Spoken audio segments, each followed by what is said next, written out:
everyone, I hope you're all well. Today I'm going to be doing a tag, so I feel like I just never do tags. I'm always way behind on them, but I love watching them. So I decided to do the books and life tag, which is an original tag created by Steve Donoghue. I'm just going to dive straight in. So the first question is, on a scale of 1 to 10, 1 being a normal person and 10 being the late Harold Bloom, how much are books and reading a part of your life? For me, I find this question really interesting because when I was thinking about it, books and reading can be two very different things, in the way that people always say that kind of buying books and reading books are two completely separate hobbies, and I really agree with that, because in lots of ways books are a really big part of my life because I work in publishing. Therefore pretty much every waking moment I have is thinking about books, thinking about which books are doing well, thinking about the publishing industry, the market, and working on books all the time, and being lucky enough to kind of have regular meetings with authors. So I'm always thinking about books. Like my entire life revolves around books and revolves around other people reading, but I don't read as much as everybody else, I think, on BookTube, and definitely I'm a really slow reader. I think I'm going to give myself a strong 7 because, books literally pay my wages, and then I spend my wages on books, and then I read the books, which is, really quite bookish. The next question is, where does your personal library stand right now in relation to the rest of your life? Do you have more books now than you ever have, or fewer? How has your library changed? Because this is like the first time in my life where I've had disposable income, obviously I probably have the most books, because also we have a flat where, we bought bookshelves for, and we actually dedicated space to having books. Also because we didn't think we'd be moving, so we bought lots more, I think, because we were settled, but now we are thinking about moving. I think we probably won't buy as much as we used to, just because we're a little bit more conscious now of packing space. But thinking back to when I was really involved in kind of BookTube, and when publishers for the first time were discovering BookTube and discovering sending kind of books to bloggers and things, I used to accept every proof copy that a publicist got in touch with me. Every book I said yes to, and it's only been in the last couple of years or so that I've actually turned down the majority of proofs that get sent to me, or that I get kind of inquiries about, because I just know I won't have time to read them and review them and do justice to the author and to the book. And I think now I say no, because I think when you first start, you're so worried about them, you're so overjoyed that they know you exist, that you accept everything. But now I don't really worry about saying no as much. So in some ways, my personal library is the biggest it's ever been, because there's been a lot of investment into it. Especially, as a kid, I was going to libraries a lot more, which now I tend to buy books. But I think it's going to be kind of slowing down as I'm just not accepting books that kind of get sent to me anymore. Take a mental step back and ask yourself, what is the most likely first bookish impression a newcomer would have in your home? So when you walk into a flat, the first thing you are kind of greeted with is a massive Mrs. Dalloway poster. So I think from the moment someone walks in, it's evident that I'm kind of bookish. And obviously I have this bookshelf, and also it's a small London flat, so books are pretty evident. It's not like I have many crevices and nooks to hide things in, but when you walk into our flat, it's an open area, kind of living room, so you can see this bookshelf. But the one thing I've realised over time is that I think people think this bookshelf is kind of very aesthetic, and I think there's certain stereotypes with readers who have aesthetic layouts to their bookshelves or organisation, that it's a little bit more about aesthetics than it is about actually reading. I have a bookshelf. This is my classics bookshelf, so it's all series, different editions of classics that all fit together really neatly. I'm also a massive classics nerd. It's probably my favourite. I mean, classics isn't a genre, and we'll get into a debate about what is a classic. But it's probably the bookshelf that has my most favourite novels on, but they just happen to fit into beautiful series. And the vintage classics, for instance, with their beautiful red spines, it kind of looks colour coordinated. One of my regular reoccurring comments I get on my classics bookshelf tour is about how it's evident that I haven't read any of the books on the bookshelf, or she definitely hasn't read anything. And I think it's the stereotype around where I look. I should also comment that it's only the men who write these comments, and so I think the impression that someone would get, unless they kind of knew me, would be that it's all about aesthetics, and it's just there to look nice, and kind of the books that people have on their coffee tables or on the shelves just to look clever or look intelligent, which is quite a lot of the comments I get on that video.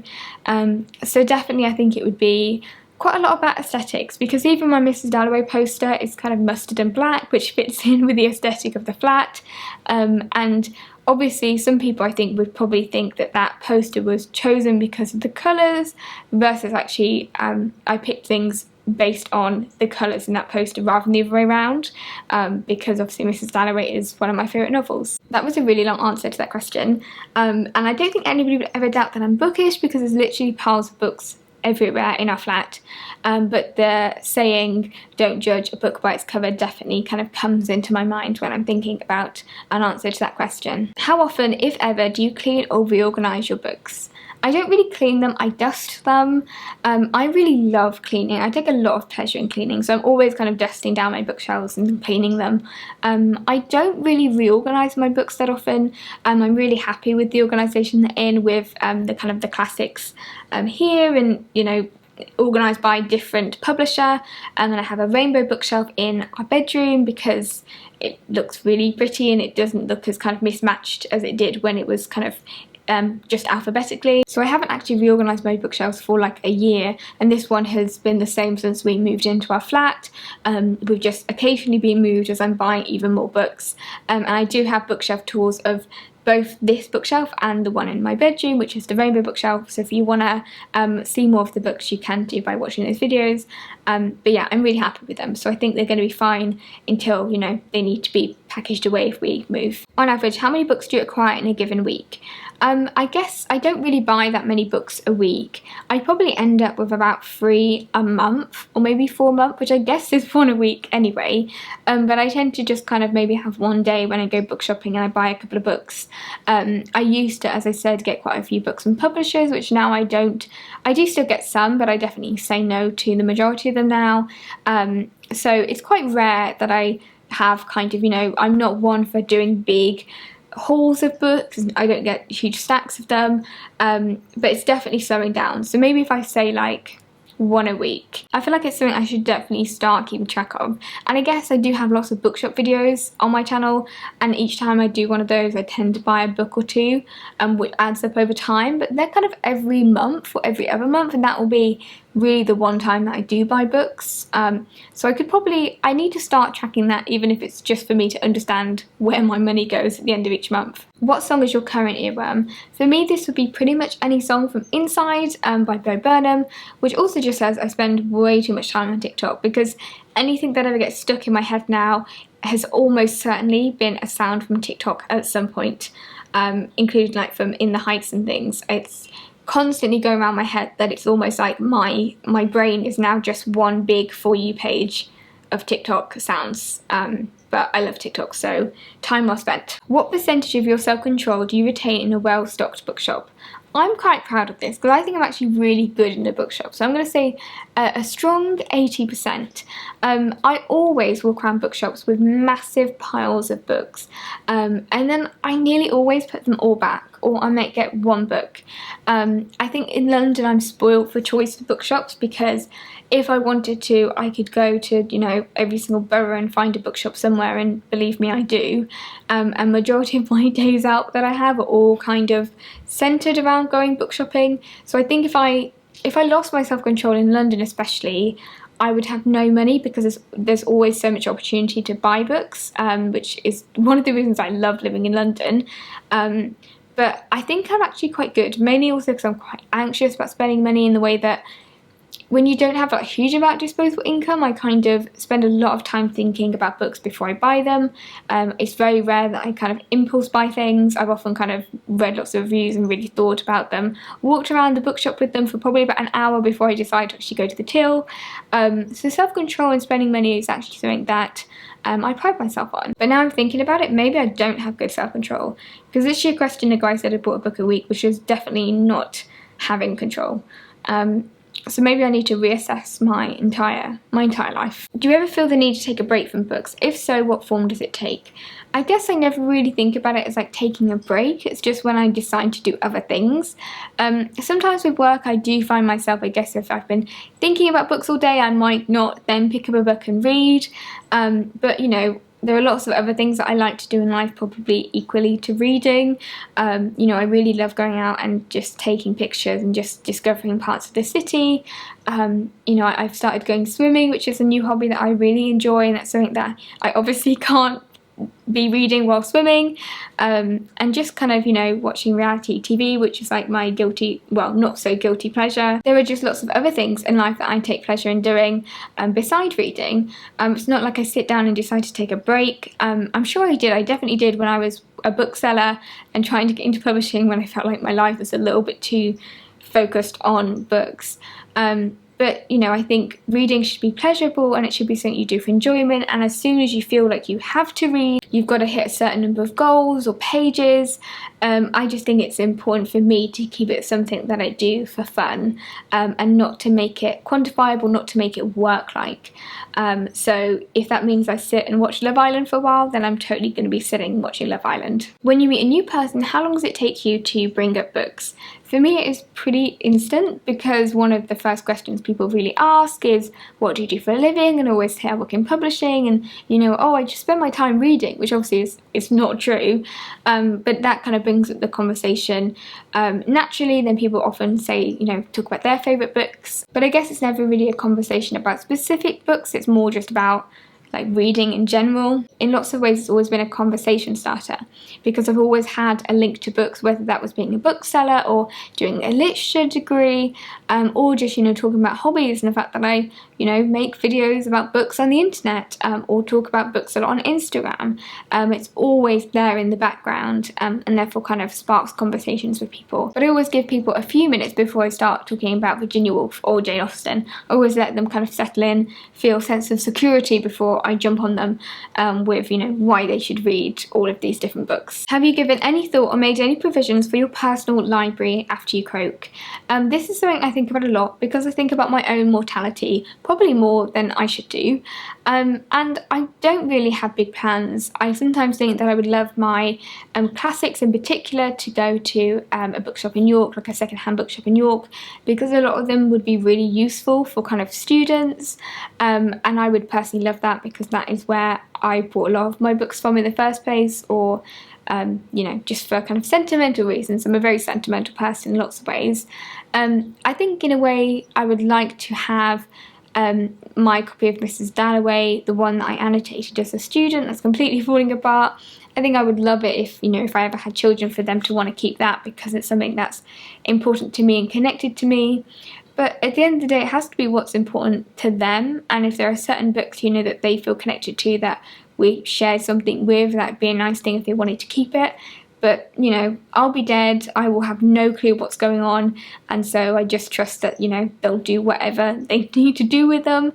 None of them are going to be worth selling for anything. There's no kind of first editions really hidden in there. It's something that I've thought of quite a lot over the years and kind of returned to, especially because quite a few years ago now, I received a kind of big box of books from someone when they'd passed away, and I didn't know this person. I actually have a video talking about it, which actually it will kind of, I guess, explain it in a much more eloquent way than I'll be able to do now. But the collection of books were, you know, things that this lady had kept that were important to her, and throughout her life there were different stamps in, from where she was living or where she was working, and things that she, you know, kept in the books that really showed her life. And even though I didn't know who she was, or, you know, anything really about her as a person, I got a sense of who she was through the books that she'd collected and how she'd annotated them, you know, and which one she'd kept until she died. And it was a really emotional kind of thing, going through all these books and feeling really connected to that person. Is why I love second-hand books, in the way that when second-hand books are annotated, I love to think and wonder why someone annotated a line, or why they underlined it, or what was so important about that book to them. And it's something that I really treasure when I get books and look out for. So there's maybe quite a self-indulgent part of me that would love if my books kind of found a similar home with a reader who would love them. Because ultimately, you know, what we all want is for our books to be, you know, read and loved by other people when we can't. But obviously, you know, if they go to a recycling centre, then I hope they get made into something like a useful cardboard box. Are you known among your friends and loved ones for your weird and probably unhealthy relationships with books? Yes, 100%. My dad's nickname for me is Inkling, which is obviously a reference to kind of C.S. Lewis and Tolkien and things like that. But yeah, I've always been really nerdy about books. I would always kind of go missing to my room, and my mum would come in, and I've, you know, taken all of my books down and reorganising them and staring at them, and just always thinking about books. And Ben always thinks it's really funny, even though Ben's a massive reader, he probably reads more than I do. He always kind of laughs at the fact that I buy several editions of different books and always look out for new covers and new designs, especially classics. And he never quite gets it because they're the same books. Why would you need multiple copies? But for me, it feels integral to my sense of being. Yeah, I'm just a massive nerd, and I'm very proud to be a nerd. I've always been known as a reader ever since I was a little girl, and I guess it was the first kind of identity I had really as a small child and continue to have. And I like to think it's kind of worked out now. My entire career is basically based on that kind of part of my life, on my love of books. So they're all my answers to the books and life tag. If you haven't done this tag, I'm so late to the game that I feel like everybody has done the tag. But if you haven't and would like to, I tag you, which I know is always the most annoying thing to do when people actually don't tag people. But if you would like to kind of answer your questions in the comments, I'd love to chat with you, because it felt like a really interesting tag to do, and I kind of, when I was watching them, I had a really insight into other people's lives and our identities and all those things. But yeah, anyway, I hope you're having a lovely day, and I'll see you again soon in another bookish video.